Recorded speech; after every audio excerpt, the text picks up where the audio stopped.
It's the most popular place for people to kill themselves in this country, but it is a very, very beautiful forest area, and regardless of the dark undertones that you get here, it is gorgeous, and as long as you are respectful, I think it is a very beautiful place to visit.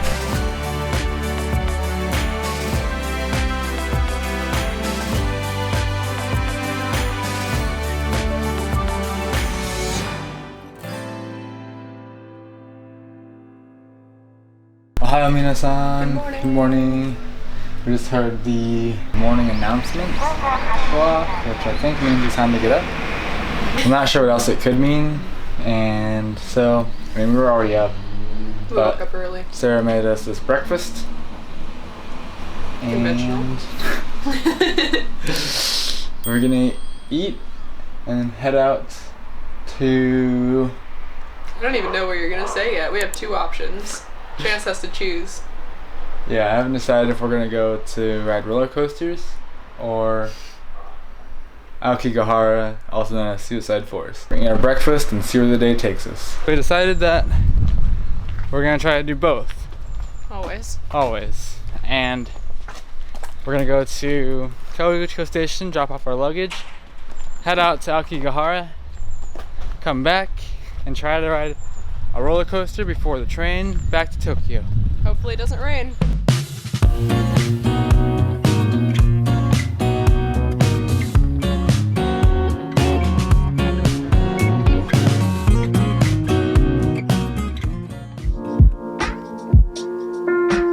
So we just got off the bus in the middle of nowhere.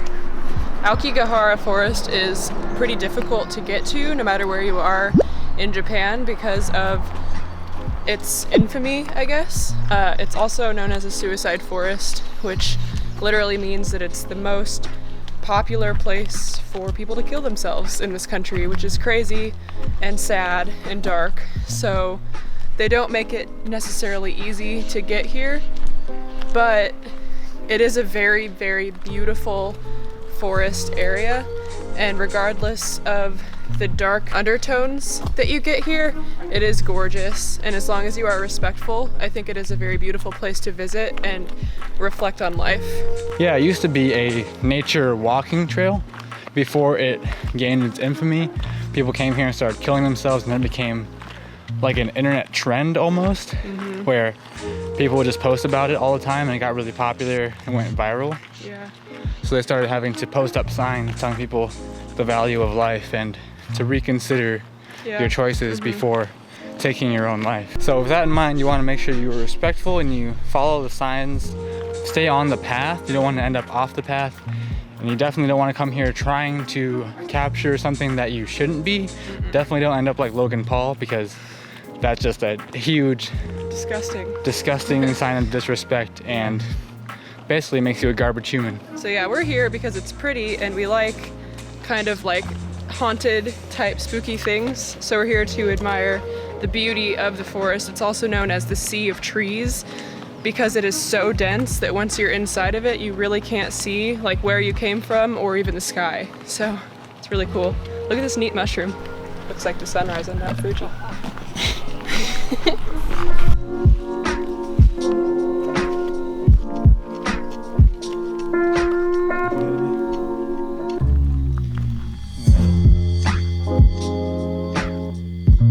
There's a lot of folklore surrounding this forest as well because of how many spirits there are here at unrest, basically.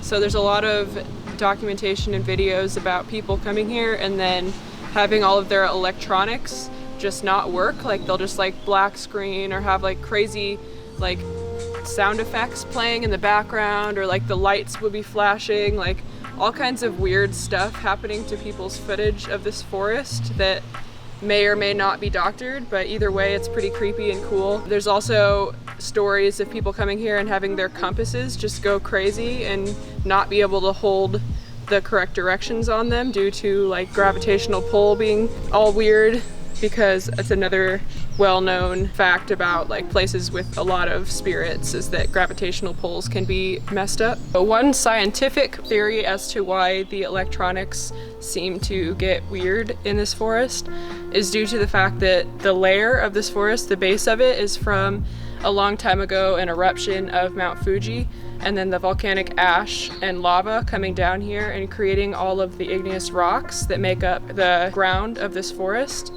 And volcanic rocks and ash have a tendency to kind of intercept electronic signals and mess with the magnetic fields that cause these compass and electronic issues to happen here.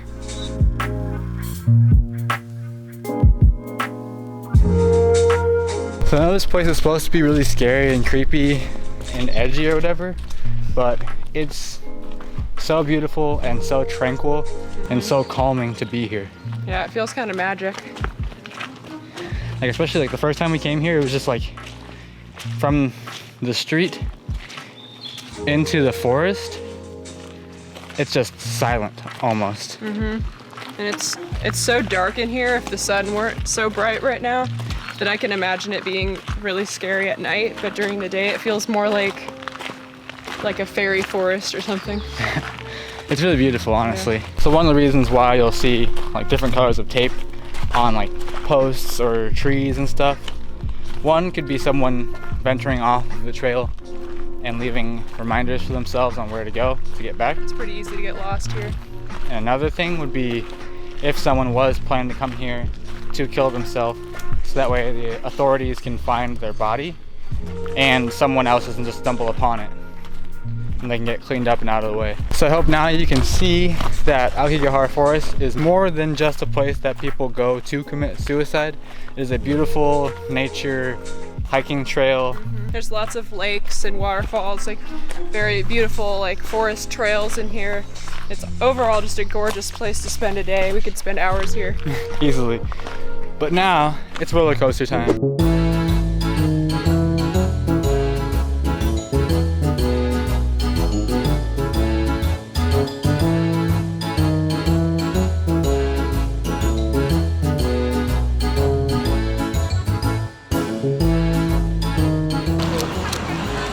Oh, so cute. It's actually really cute. I was not expecting that. Me either. It's really cute. So we just got into Fuji-Q Highlands. We took the bus and got on maybe the wrong bus, which took us around like basically a sightseeing tour of different lakes, and it was really beautiful. Yeah, there was a really cool like historic Japanese village that has been preserved that we got to see. That was really cool. But now we're here. And now we're here at Fuji-Q Highlands. There was it's free admission. You get a gift if you have your passport. So we got these really cute pins. And now I'm gonna ride a roller coaster.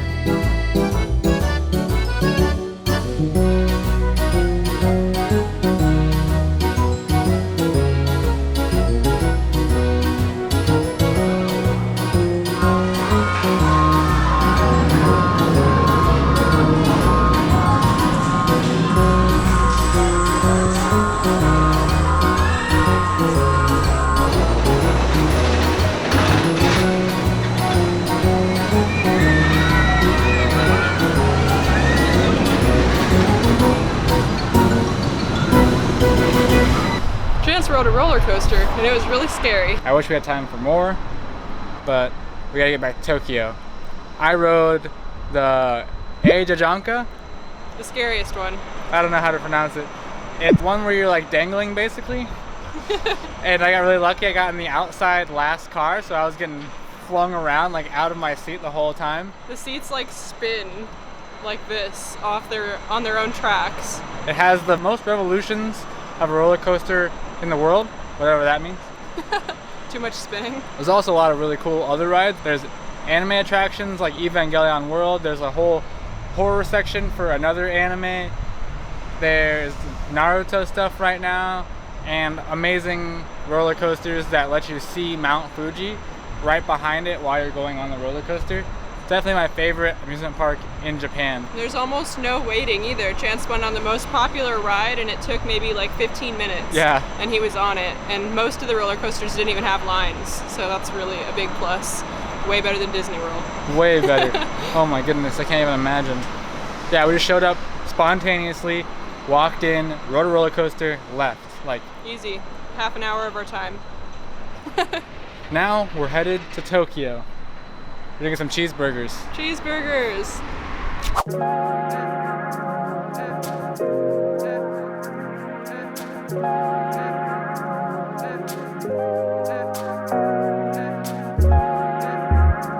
After leaving Fuji-Q Highlands, we had to rush back to Kawaguchiko, and I had to run to get our luggage from our locker that we got earlier that day, get back to the station. We had 4 minutes.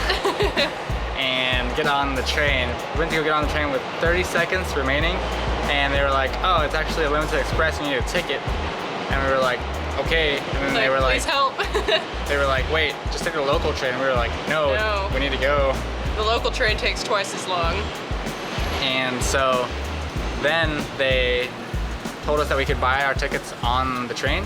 The guy, the card ran out to stop the train for us to get on it, which, I mean, we had 10 seconds to get on the train when we got on the train, so we didn't really need to. But it was so nice. It was just in case. We got on the train and we got to see Mount Fuji again. It was beautiful, almost completely clear. It was awesome. We got our own seats, and I got to edit a little bit, watch the rolling scenery as always. Then we got to Otsuki and got on our other train. Shinkansen? No, another limited express. Which took us to Shinjuku Station. The busiest train station in the whole world. Yeah. And it's really obvious that that's the case. It's huge and full of people walking in every direction at all times, in the middle of the night, early in the morning, all the time. But it's really cool. It's confusing, but it's really cool. There's a ton of stores and a ton of stuff to do, and a lot of food stalls. Also, right when you leave Shinjuku Station, the area around it is really awesome. So we chose the West Central exit, which was really lucky because that was the exact exit we needed to take, and we took exit number 1, which was also perfect because it led us right to Omoide Yokocho, which is right outside of Shinjuku Station. It's very famous for pictures of the alley. It's like a long stretch of really tight alleyway space with different restaurants on each side that are really small. You just like basically 5 people can sit at each restaurant, and it's like renowned for nightlife. Omoide Yokocho is a really popular spot for tourists to go to because it's so picturesque and so neat, especially at night, but it's also not at all uncommon for foreigners to get turned away from the bars and the pubs there, and a lot of them are just locals only. So after walking through Omoide Yokocho, we were basically at Ripple, where we are now. It's a branch of restaurants from Ein Soap. They have a couple other places more fancy. This one's like a fast casual kind of place. All American, like Western style food. I guess there is no American food, but it's got like burgers and chicken and fries, so. That's totally American food. Sounds American to me. Don't want to give credit to America for that. It's basically a straight shot from Omoide Yokocho. You just walk down some alleys and you are there. There's a giant menu outside if you're too scared to go inside, or you can go inside and look at the menu. It's pretty cheap. Yeah, it's one of our favorite places in Tokyo for sure. It's definitely different than most Japanese restaurants just because it's not at all traditional. Like, you even tip here, which is so different from most places we go. But it's kind of nice to get some food that we would have back at home every once in a while we're here too. With that out of the way, we're gonna dig in.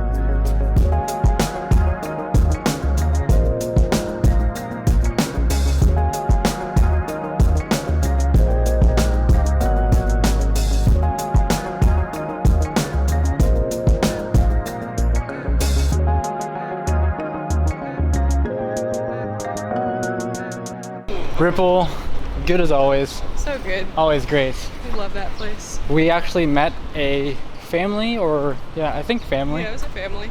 Of people from Poland. They were sitting at Ripple when we got there and saw us filming, and a woman came out and waited for us to stop filming and started clapping. It was cute. And then they came over and said that it was their first time in Japan, their first day in Tokyo, and they were vegan and they didn't know where to get any food. And they asked if we had a YouTube channel or if we were filming for something in particular. So we gave them our YouTube channel and told them to comment, and we would definitely help them out because we love helping people out find vegan food in Japan, especially in Tokyo. It's super easy. Awesome. And it was really cool to be able to A bug through in my eye. Through. It was really cool to be able to meet people who needed help finding vegan places and actually be able to help them. Yeah. Because that's what happened to us on our very first day in Tokyo as well. We Exactly. went to the first vegan restaurant that we could find on the internet without knowing anything about Happy Cow, and then met a really nice couple at the restaurant who helped us. So it was cool to pass that along. So if you're watching this, Barbara or any of the other people that you were with, I can't remember their names, I'm sorry. Thank you so much for reaching out to us, and I hope we could help you. Yeah, thanks. It was good to meet you. We just got on a couple of trains and it's rush hour, so it sucked. We're But all we're sweaty now. almost at our Airbnb, and then we can go to some arcades.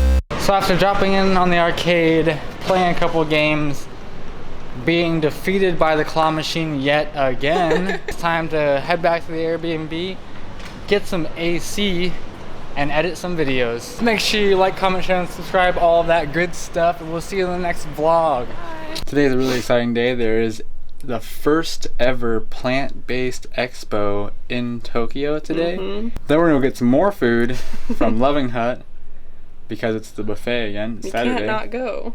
Also, we might be going to Enoshima again. Our favorite place in the world. And then more food. So it's Oh gonna my be a God. food day for sure.